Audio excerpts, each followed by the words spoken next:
Hello, magandang hapon po sa ating lahat. Ngayon po, ako naman po ay nandito na naman po upang atin namang ibabahagi sa inyo kung talagang halimbawa kung kayo ay may duda sa inyong mga mister ngunit wala kayong sapat na ebidensya. Ano ba ang maaari nating makita sa kanya? Ano ba ang maaaring nating patunay na talagang ang ating mga partner, babae man o lalaki, ay mayroong ibang kinakatagpo o may ibang kinakalukuhan. So ito po karamihan po ay talagang marami tayong mga problemang ganito. Minsan nga po lamang ay hindi po natin kaagad sila nahuhuli dahil wala tayong sapat na katibayan.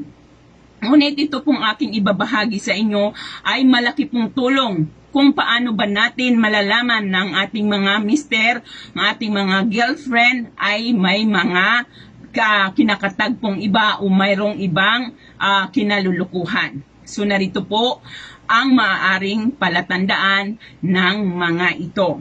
Una po, halimbawa, tatawagan mo siya at hindi siya sumasagot or hindi nagre-ring ang kanyang cellphone, and din ang paliwanag niya sa iyo ay naglubat na. Okay lang po kung isang beses, dalawang beses itong mangyari.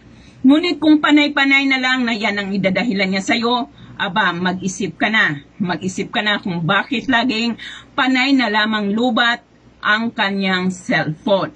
Siguro, dapat na natin, syempre, kahit naman papaano, hindi naman tayo ganun ka walang isip, hindi naman tayo ganun ka isip bata para hindi tayo magkakaroon ng pagdududa sa ating isipan. Ayan. Pangalawa pong maaari nating makita kung mayroon na ba siyang ibang babae ay ang palagian niyang pag-uwi ng gabi na dati naman ay hindi niya ginagawa. Tapos din all of the sudden ay lagi siyang umuwi ng late at laging sinasabi na overtime o kaya naman ay kasama ang mga kaibigan niya. Ayan po, mag-isip po tayo kung ganyan po ang nangyayari sa ating mga partner.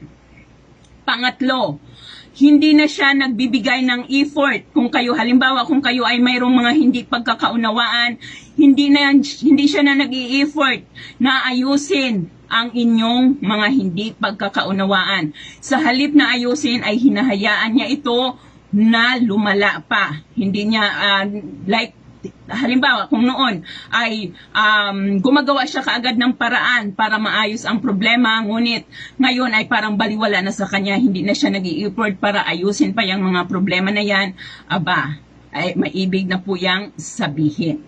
And then, parang next po, parang lahat ng hindi na magandang nangyayari. Halimbawa, mayroong mga problemang dumadating sa inyong pagsasama, mayroong hindi pagkakaunawaan na nangyari sa inyong pagsasama, i-blame niya lahat sa iyo. Instead na parang ikaw ang ginagawa niyang, parang pinaparamdam niya sa iyo na nagmula sa iyo ang lahat ng pagkakamali instead na galing sa inyong dalawa. So, ikaw ang lahat ng, biniblame lahat sa iyo ang mga problemang nangyayari sa inyong relasyon.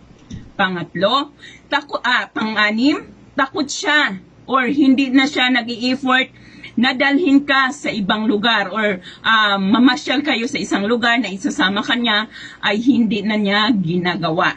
Dito dahil nag-alala siya na baka makita kayo ng kakilala niya at masabi kung ano man ang mayroon siya.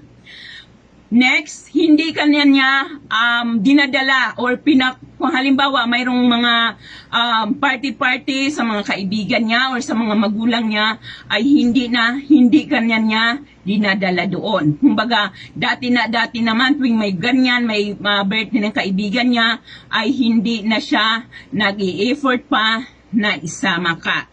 So, may ibig pong sabihin yan kung bakit dati naman ay lagi nyo itong ginagawa.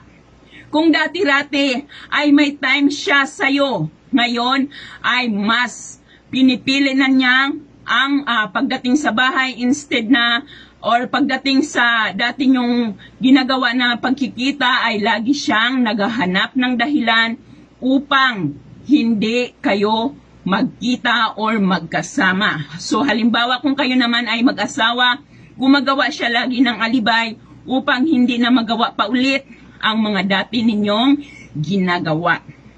So, and then po, next, yung panlalamig niya sa'yo, mararamdaman mo, yung parang wala na siyang oras at panahon para sa'yo, na dati naman ay lagi niyang ginagawa, lagi siyang naglalaan ng oras para sa'yo. Kumbaga talagang halos lahat na yon ay hindi na niya ginagawa.